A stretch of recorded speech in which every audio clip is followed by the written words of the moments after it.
Hello বন্ধুরা, আমি আজকে বানাচ্ছি চাউমিনের পকোড়া। তাই জন্য আমি চাউমিনটা সেদ্ধ করতে বসিয়ে দিয়েছি। দেখুন, আমি এটা জল গরম করে চাউমিনটা সিদ্ধ করতে বসিয়ে দিয়েছি। তো আজকে আমার একটু আলুর ডিস্টার্ব হয়ে গেছে। ঘরের আলুটা, রান্নাঘরের আলুটা খুব ডিস্টার্ব করছে। তো কিছু মনে করো না, প্লিজ ভিডিওটা দেখো। তো আর নিয়ে নিয়েছি আমি 1 কাপ মতন পেঁয়াজ। একটা পাত্রের মধ্যে আমি পেঁয়াজ আর কিছুটা রসুনকে আমি কুচি করে নিয়েছি। পকোড়াতে আমার রসুন খুব পছন্দ, সেই জন্য। তো এবার আমি স্বাদ মতো নুন দিয়ে দিলাম ওই পেঁয়াজ আর রসুনটার মধ্যে। এখানে আমি কাঁচা লঙ্কা ব্যবহার করিনি, লঙ্কার গুঁড়ো দিয়েছি। তো এবার ওই পেঁয়াজ আর রসুনটাকে নুন দিয়ে ভালো করে কচলিয়ে আমি মেখে নিব। আর একটুখানি আমি জিরের গুঁড়ো দিয়ে দিলাম ওর মধ্যে। তো দিয়ে আমি এই যে দেখো ভালো করে একটু কচলিয়ে মেখে নিচ্ছি। মেখে নেওয়ার পর দেখো পেঁয়াজটা অনেকটা নরম হয়ে এসছে। দেখো সুন্দর নরম হয়ে গেছে। এবার আমি এর মধ্যে বাকি সব মশলাগুলো অ্যাড করব।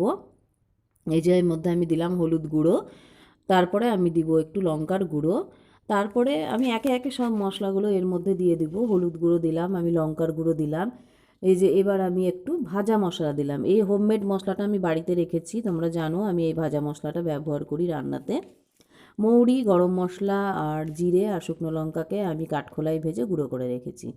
তো সব মশলাগুলো আমার দেওয়া মোটামুটি হয়ে গেছে দেখো। এবার আমি চাউমিনটাকে ওই মশলার মধ্যে অ্যাড করে দেবো।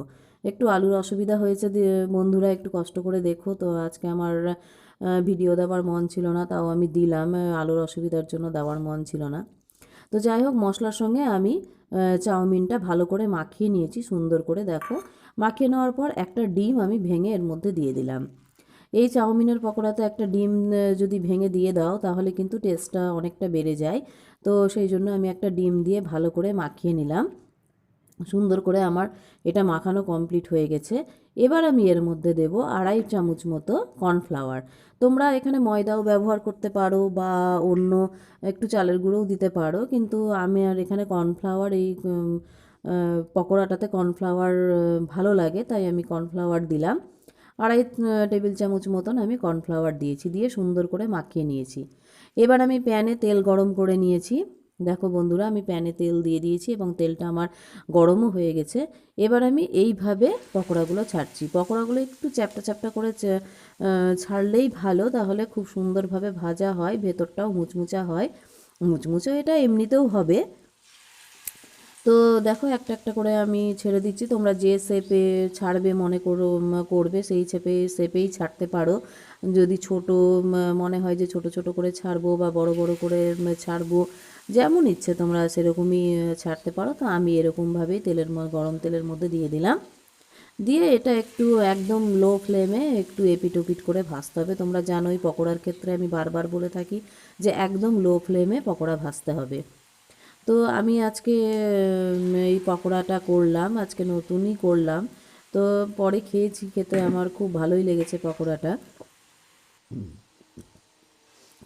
তো আমার পকোড়াগুলো ছাড়া হয়ে গেছে তেলের মধ্যে। তেলটা একটু বেশি পরিমাণে লাগবে, যে কোনো পকোড়ার ক্ষেত্রেই তেলটা একটু বেশি পরিমাণেই লাগে। তেলেই সেদ্ধ হয়ে যায় আর মুচমুচেও হয়।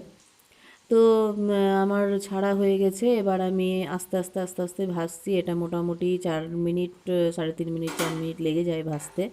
তো দেখো লাল লাল করে আমার ভাজা হয়ে গেছে। এবার আমি পকোড়াটা তুলে নিচ্ছি একটা একটা করে।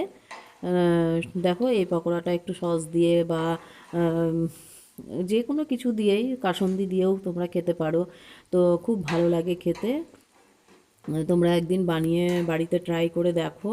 অনেকে বানাও বাড়িতে, কিন্তু এইভাবে একটু বানিয়ে দেখো বন্ধুরা, ভালোই লাগবে খেতে।